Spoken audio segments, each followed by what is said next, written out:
Mark Dunn, and welcome to another portfolio briefing, a series where we look at how the COVID-19 crisis is impacting institutional investors. This particular edition looks at cyber risk, and I'm very pleased to say that joining me to discuss this issue is Paul McGlone, a partner at Aon. Hi Paul, how are you? Morning, I'm very good, thank you. And how's the lockdown been for you? Oh, not bad. I think a lot of us spent quite a lot of time working from home anyway, so it's not too bad. It's just a little different when you've got two kids and a dog running around as well. It is, yes. And these are certainly unprecedented times. And because of that, we're having this conversation online instead of meeting at a coffee shop or something. So we're talking about cyber risk. You're talking to me online. Is there probably a fear in the back of your mind that maybe someone's hacking into your system during this call? There's always a possibility. I mean, it's something we've talked to trustees about a lot in the last few weeks. Pension scheme trustees have gone from meeting in person almost all the time to meeting virtually. And while most of the things that they talk about day to day, are not that sensitive, occasionally they are. And we're seeing trustees using all manner of different mechanisms. And to be honest, some are more secure than others. And I think we're still learning, which are the pieces of software that have got more security and which don't. All I suspect all of them are ramping up their security quite substantially in response to the number of people who are using them at the moment. Okay, so this is not just talk in the press at the moment. There is really a feeling of heightened risk around cybercrime involving pension schemes and other investors. I think there is, and the risk isn't so much you using video conference technology. The concerns are things like the increase in the number of scams out there, increase in phishing campaigns. A lot of trustees do a lot of work from home, for example, and although trustees may say to themselves, well, I'm not that bothered, there's no pensions information on my laptop, for example. Often for the cyber criminals, it's just the first link in a chain. If you can get access to a trustee's laptop and compromise their security, and from there you can get onto the pensions administrator, it's only one step further before you've suddenly got member data and you're in a whole world of trouble. So yeah, trustees are taking it seriously and thinking about how their own circumstances have changed, but also how the circumstances of their providers have changed. Whether that's administrators holding data or asset managers or banks, everybody's changed how they process things, and that clearly presents risks. You talk about risks, but what kind of risks are we talking about? I mean, is cybercrime just about stealing data? Cybercrime is about all sorts of different things, and it depends on what sort of industry you're in. If you look at certain industries, it might be about intellectual capital. For others, it might be a denial of service attack. For pension schemes, it's really about loss of member data, loss of financial assets, or reputational impact on the sponsor. If you look at data, every pension scheme has an awful lot of data, and that data has a price associated with it. You can go to websites on the dark web. Apparently, I've never been there myself, but you can go to websites where you can see how much different data items are available for sale. And if you've stolen data from a pension scheme, you can sell that data multiple times over. So that is a risk. And particularly with the change in working practices for pensions administrators, for example, working from home, you have to think there are, there will be certain organizations where there are new gaps in their security that cyber criminals will want to take advantage of. And it's the same with investment managers. Generally investment managers are pretty secure. In fact, I say very secure. But when you suddenly have to go from an arrangement where everything is done in an office to everything being done at home, how do you get investment instructions? If investment instructions are being signed and scanned and sent via email, there's clearly a risk that something could go wrong in that new process. You've mentioned change quite a number of times during the very few minutes we've been speaking. Do you think when all this is over, there's going to be a review of governance in some of these schemes? If it hasn't started already? Yeah, absolutely, and it has started already. We're seeing a number of trustee boards who are saying, actually, these video conference calls are working quite well. We're seeing trustees saying this is fantastic because I don't have to get up at 6 o'clock in the morning to catch a train, to catch a plane, to come to London, to spend 3 hours sitting in a room, only to have to do the same in reverse. So people are enjoying it. They're enjoying the flexibility.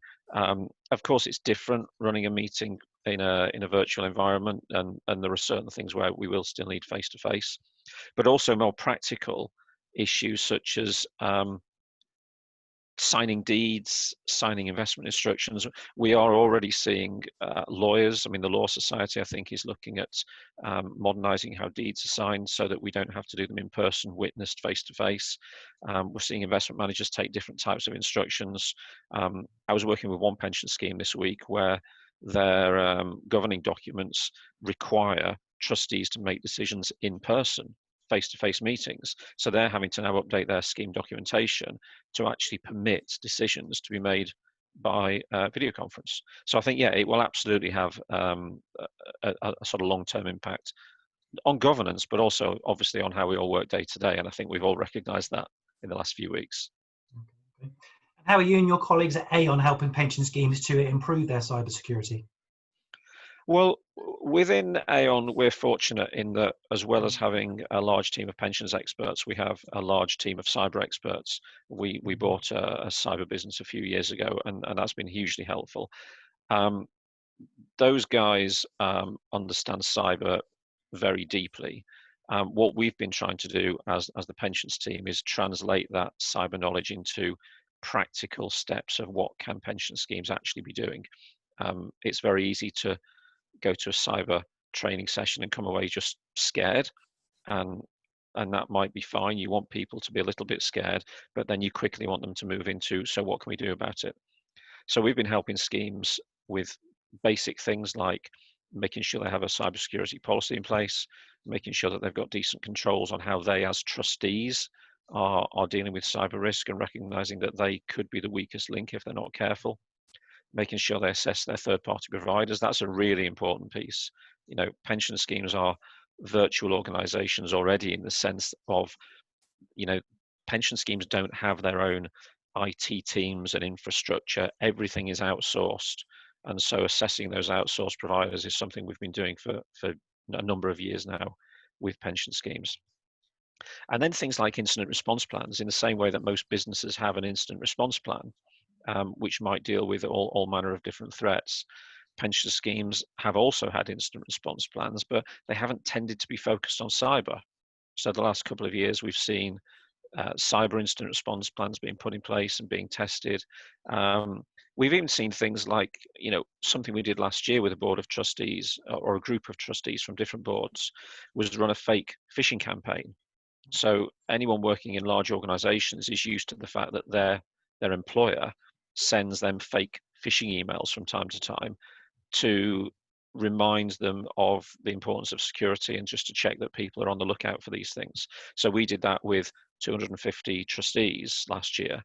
And this year we hope to expand that further. So there's lots of very practical stuff that's going on, that pension schemes can be doing in addition to the things that they were doing already a few years ago. Okay. I have been reading that the number of successful cyber attacks year on year has been growing, and that's more broadly. That's not just pension schemes. So, are criminals winning the war here? I think it's one of those wars that swings to and fro. The number of successful attacks probably has been increasing, simply because the number of attacks has been increasing. I don't have any information on what proportion of those attacks are successful. I know if you look at something like basic phishing campaigns, you know, we are all more aware now than ever before of the sorts of things that could happen. And so I suspect that proportionately fewer attacks are getting through. But simply the number of attacks that are taking place means inevitably that the number that get through is probably on the rise as well. You know, every year we see information about how many, you know, billions of phishing emails there are, how many times a day the average corporate is subject to an attack. But I do think the defences that are out there are good. And when I see the cyber experts talking about the steps that they're taking to mitigate the risks, then I think it probably is a fairly finely balanced war, and there'll be swings to and fro. You've outlined how serious this risk is to pension schemes, but with the schemes you've been speaking to, where do they put this issue in terms of priorities when you compare it to things like climate change, which is quite a big issue at the moment that the government are really pushing on them quite strongly? They're very different risks. One of the challenges of being a pension scheme trustee is you have so many different aspects to deal with, and that's no different to a corporate. A corporate's got very different aspects to deal with as well. But with a corporate, you're paid to do it, and you have a team of people whose job it is every day of every week to manage the various different risks. Pension scheme trustees are volunteers on the whole, or they're appointed by their company to be part of the pension trustee board, and they don't just spend the 1 day a quarter that they have in trustee meetings, but they're certainly not doing this 5 days a week. So for pension schemes, it's about getting the balance right. You do need to do all of these risks, but you do have to prioritize them. Subcommittees are often helpful. If a pension scheme says, look, we've got too many things to do with at our board meetings, well, okay, we can take something like ESG and put it into our investment subcommittee, and they can spend time focusing on it. Something like cyber risk might sit within a governance subcommittee where they can spend the time focusing on it while the ESG guys are doing their part of it in a different room on a different day. So cyber risk is, I wouldn't say it's the highest risk that pension schemes are dealing with, because I think a lot of schemes do have confidence that the providers they've appointed do have good processes in place on their behalf. But it is something that pension schemes just need to look out for and check every now and again that those providers really do have good processes. And the thing the provider can't do for you is, if the worst happens and something does go wrong, either because the cyber criminals have found a crack in the defenses of a provider, or because, God forbid, the trustees have been the source of an attack, then having a plan and knowing how you will react is something that only the trustees can do. That they can't pass that on to their providers to do for them. Paul, it's been great talking to you about this topic, and I'm sure that this conversation is going to continue on and on.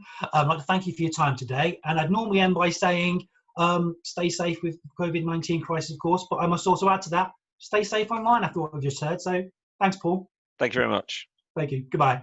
Bye.